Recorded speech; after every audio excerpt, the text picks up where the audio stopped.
Hey, what's up my YouTube family? You know who's in the house. It's your man DJ Roxy from Roxy Entertainment coming to you with another video. In today's video we're going to be doing a repair on this beautiful Pioneer Ddj sz. Now this is the big boy to all the Ddj controllers, one of the biggest controller on the market.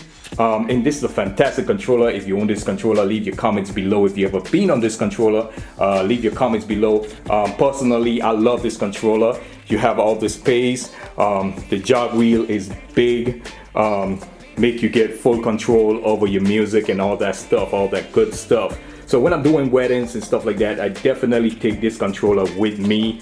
I also have the Range 72, a pair of Techniques 1210 M5Gs and stuff like that. But sometimes when I'm doing weddings and a couple gigs, I need about 2-3 setups, and this definitely is something that I take with me.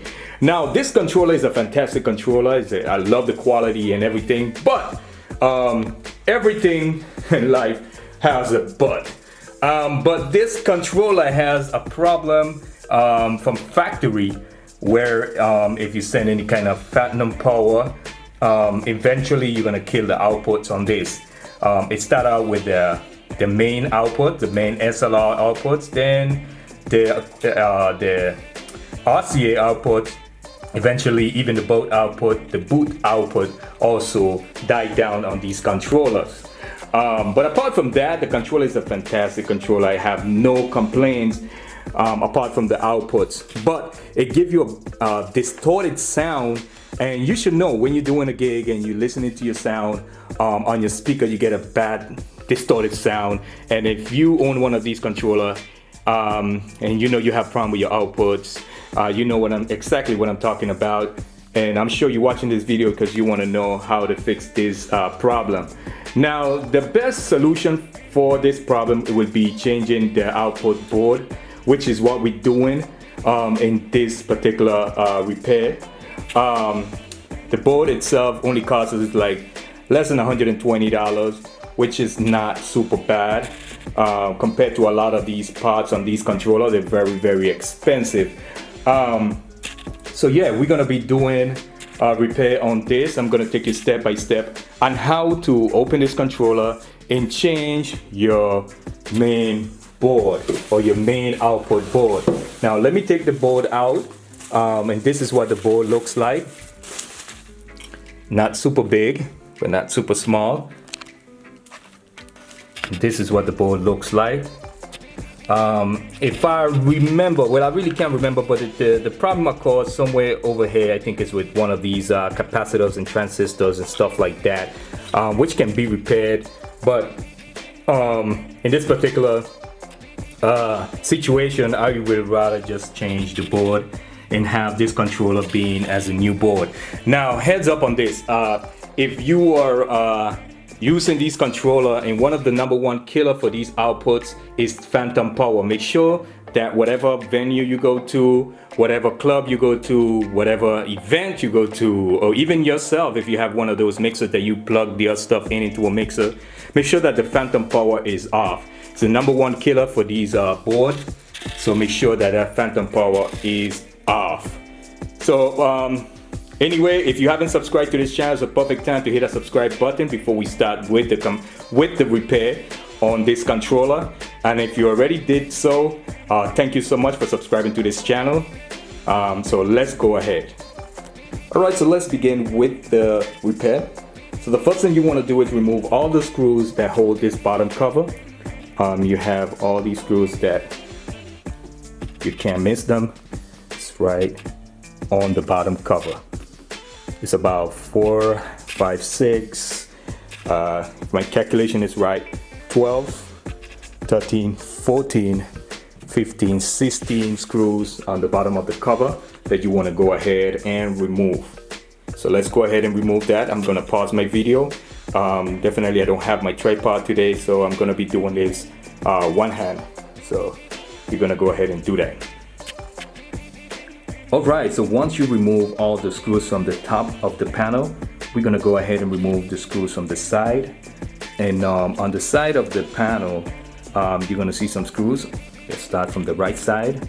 You're gonna see a screw right here that need to be removed. Screw right here in the center. A screw right here, then 2 small screws that are inside of this. Another thing that you have to bear in mind, some of these screws are bigger than the others, so you can put them separate to each other. Just when you're ready to reassemble, you know which screw correspond where. Alright, so once you remove all the screws, you are able to pull the cover up. Just bear in mind there are a connector right here that need to be disconnected. So gently disconnect that and remove this cover on the side.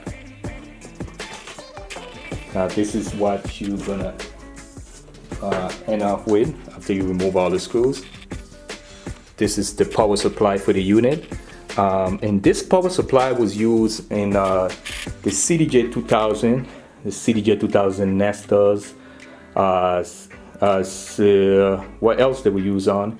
Many of the Pioneer equipment uses that same power supply that was used in this unit. I remember, even the CDJ 850 has the same power supply as this unit. Something just to know, just in case you're power supplying one of these and you have a CDJ laying around that you're not using and you want to change your power supply, you know, you can do that as well. Or if you have one of these controller and you're using your CDJs and the CDJ power supply went out, you can take the power supply from this and put it on your CDJ. The power supply on the CDJ 2000 Nestors 2 is different, so just bear that in mind. Alright, once you get to this step, our next step will be removing these cables from right here, disconnecting these cables. That's responsible for the sound card. Gentle do this before you damage anything on your main board. Definitely this board controls everything, and this board is very expensive. So we're gonna be removing these 2 screws from the top of the sound card. Then you're gonna be removing, hope I can get that in focus,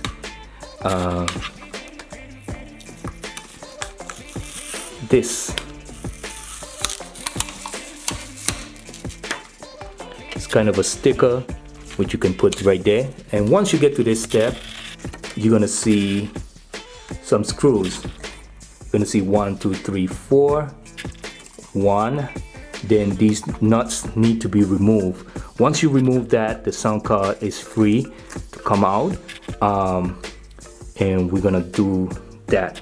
I'm gonna remove this, remove all the screws, and remove these nuts from here so we can get that out. So remember, just push this on the side. It's kind of a sticker.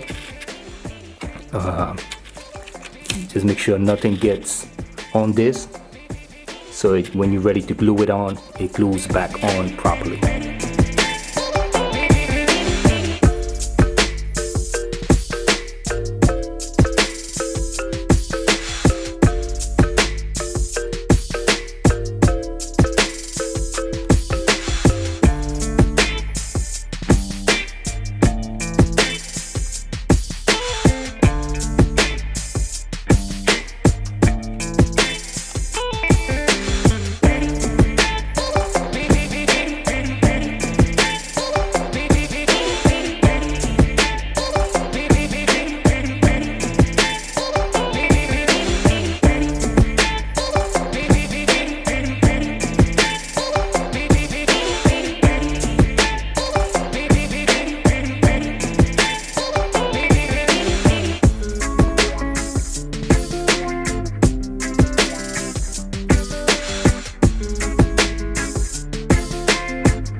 Alright, once you remove the nuts and the screws, this is free to come out.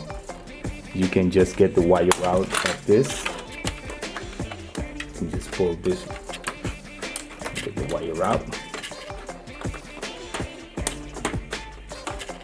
It's difficult to do it with one hand. So this is what needs to be replaced. We're gonna go ahead and put a new one.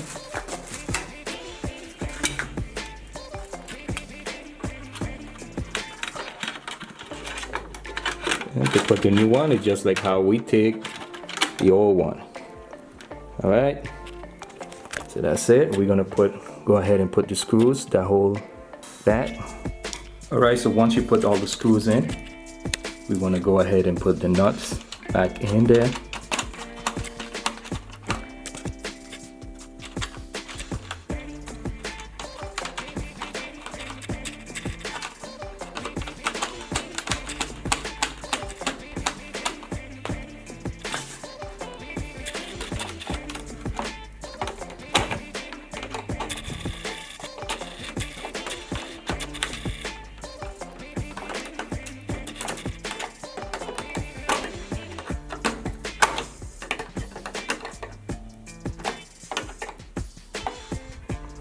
All right, once we get that, these nuts and all the screws back in place, all we need to do now is connect this, connect the wire.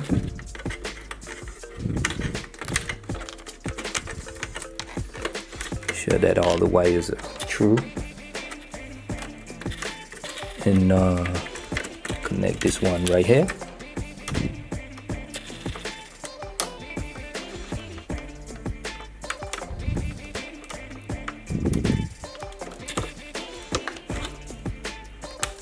Right.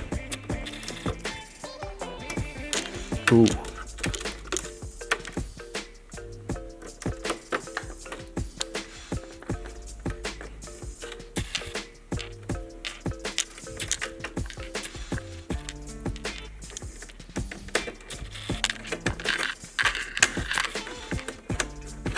And voila. That's it. Once we have those wires connected, just make sure that it's all the way in and it's connected properly.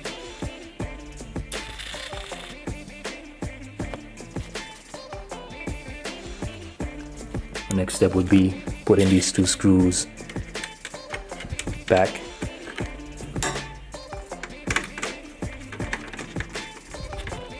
And what you can do is test this out, gently test this out. Make sure nothing touches and conduct anything there, but you can test the outputs out before you put the cover, or you can put the cover on. Of course you have to put the cover on to get to the power supply, to connect the power supply, but you don't have to screw it back in, and test it out, make sure that everything works, but you should be alright. I recommend that you put a new card in instead of putting a used one, because you don't know the condition of a used card. So if you see any used cards on eBay, your best shot would be just buying it brand new. This is the parts number. Hope you can see that. So when you locate this, you can Google this and the parts will show up. So all right, we more than halfway going the job now. Our next step would be putting our cover back and putting everything how we take it out. So not gonna make this video any longer.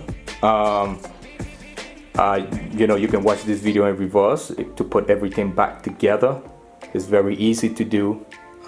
So if you haven't subscribed to this channel, it's a perfect time to hit that subscribe button. And I'd like to take the time out to thank all my subscribers for subscribing to this channel. It's your main DJ Roxy from Roxy Electronics and Repair, Roxy Entertainment. Until next time, logging out. Peace out.